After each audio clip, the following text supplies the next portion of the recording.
హైదరాబాద్ లోని కంచగచ్చబౌలి భూములను central ఎంపౌర్డ్ committee పరిశీలిస్తుంది. హైదరాబాద్ సెంట్రల్ యూనివర్సిటీకి వెళ్లిన పర్యావరణ అటవీ శాఖ సాధికారిక కమిటీ చైర్మన్ సిద్ధాంత దాస్ మరో ముగ్గురు సభ్యులు కంచగచ్చబౌలి భూములపై వాస్తవ పరిస్థితుల అధ్యయనం చేస్తున్నారు. తొలగించిన చెట్లు, ప్రస్తుతం మిగిలి ఉన్న చెట్లు పరిశీలిస్తూ ఉన్నారు. జీవ వైవిధ్యం, జంతువుల వివరాలను అడిగి తెలుసుకుంటున్నారు. కంచగచ్చబౌలిలోని భూముల పరిశీలన తర్వాత మధ్యాహ్నం 2 గంటలకు ఉన్నతాధికారులు, విద్యార్థి సంఘాలు, యూనివర్సిటీ అధికారులతో కమిటీ సమావేశం కాబోతుంది. ఇదే అంశానికి సంబంధించిన పూర్తి అప్డేట్స్ మా కరెస్పాండెంట్ అజయ్ అందిస్తారు. అజయ్, మనం చూసుకోవచ్చు, ఏదైతే హైదరాబాద్ సెంట్రల్ యూనివర్సిటీకి సుప్రీంకోర్టు నియమించినటువంటి ఎంఫర్డ్ కమిటీ చేరుకుంది. ఇక్కడ ఏదైతే వివాదాస్పదమైనటువంటి 400 ఎకరాల భూమి ఏదైతే ఉందో ఆ భూమిలో ఉన్నటువంటి చెట్లు నరికివేత, ఉన్న చెట్లు ఏ విధంగా ఉన్నాయి, అక్కడ జీవ వైవిధ్యం ఏ విధంగా ఉన్నాయి, అక్కడ పక్షులు ఏ విధంగా ఉన్నాయి, జంతువులు ఉన్నాయా లేదా అనే అంశాలపైన అయితే అధ్యయనం అయితే కొనసాగుతుంది. స్వయంగా సుప్రీంకోర్టు ఏర్పాటు చేసినటువంటి ఏదైతే ఎఫర్డ్ కమిటీ ఏదైతే ఉందో అది ఇక్కడికి వచ్చి ఇక్కడ ఉన్నటువంటి వాస్తవ పరిస్థితులను అయితే అధ్యయనం చేస్తున్నటువంటి సందర్భం కనబడుతుంది. ప్రభుత్వం ఇది అటవీ భూమి కాదు, అటవీ లక్షణాలు దీనికి ఇక్కడ ఉన్నటువంటి భూములకు లేవు, అది ప్రభుత్వ భూమి, వాటిని చదును చేస్తున్నామని ఇప్పటికే సుప్రీంకోర్టులో అఫిడవిట్ దాఖలు చేసినటువంటి సందర్భం కనబడుతుంది. ఈ నేపథ్యంలోనే ఇక్కడ ఉన్నటువంటి వాస్తవ పరిస్థితులపైన అధ్యయనం చేసేందుకు సుప్రీంకోర్టు ఆదేశాల అనుసారం కూడా ఎఫర్డ్ కమిటీ ఇక్కడికి వచ్చినటువంటి పరిస్థితి కనబడుతుంది. ఇక్కడ ఉన్నటువంటి ఆ భూములకు అటవీ లక్షణాలు ఉన్నాయా లేదా అనేది ఇప్పుడు ప్రధాన అంశంగా అధ్యయనం అయితే సాగుతున్నటువంటి పరిస్థితి కనబడుతుంది. అయితే ప్రభుత్వం మాత్రం చూసుకున్నట్లయితే అక్కడ కేవలం ఉన్నాయి పిచ్చి మొక్కలు, చిన్న చిన్న చెట్లు మాత్రమే ఉన్నాయి, సుబాబు మొక్కలు కొన్ని ఉన్నాయి, అంతే తప్ప పెద్దగా వృక్షాలకు సంబంధించి వృక్ష జాతుల మొక్కలు, వివిధ వైవిధ్యమైనటువంటి మొక్కలు ఏవూ లేవంటూ కూడా ప్రభుత్వం నుండి వినిపిస్తున్నటువంటి మాట. దానికి భిన్నంగా అక్కడ ఉన్నటువంటి పరిస్థితులు ఏమైనా ఉన్నాయా అనే దానిపైన కమిటీ అయితే అధ్యయనం చేస్తున్నటువంటి పరిస్థితి కనబడుతుంది.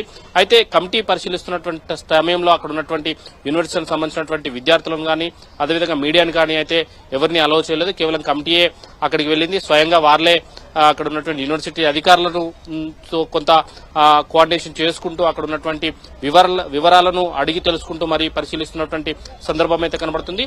మరొక పక్క ఏదైతే ఇదే పరిశీలన అనంతరం ఎంసీహెచ్ఆర్డీలో యూనివర్సిటీ అధికారులు, అదేవిధంగా వివిధ రెవెన్యూకి సంబంధించినటువంటి అధికారులు, అటవీ శాఖకు సంబంధించినటువంటి అధికారులతో కూడా ఈ కమిటీ సమావేశం కానున్నది. అదేవిధంగా విద్యార్థి సంఘాలు, పౌర సమాజం నుండి వచ్చినటువంటి సంఘాలతో కూడా సమావేశమే. అక్కడ ఉన్నటువంటి అంశాలపైన నివేదిక కూడా తీసుకున్నట్లు సమాచారం. ఎందుకంటే అటవీ అధికారులకు ముఖ్యంగా ఏ విధమైనటువంటి క్వశ్చన్స్ లేవనెత్తే అవకాశం ఉంటుందంటే అక్కడ ఉన్నటువంటి మొక్కలను కొట్టే టైంలో అటవీ శాఖ నుండి పర్మిషన్ తీసుకున్నారా లేదా, ఎందుకంటే అక్కడ 100 ఎకరాల భూమిలో ఉన్నటువంటి చెట్లను నరికే సందర్భంలో ఎలాంటి అనుమతులతోటి అధికారులు వాటిని కూల్చివేయడం జరిగింది అనే అంశాలను కూడా అడిగి తెలుసుకునే అవకాశం ఉంటుంది. రెవెన్యూ కూడా ఆ భూములు ఎలా ప్రభుత్వానికి సంబంధించి అక్కడ చదును చేసే సమయంలో ఎలాంటి ప్రికాషన్స్ తీసుకుంటారో అన్నపై కూడా క్వశ్చన్స్ రేవెత్తే అవకాశం ఉంటుంది. అయితే మనతో పాటు యూనివర్సిటీకి సంబంధించినటువంటి విద్యార్థులు కూడా ఉన్నారు.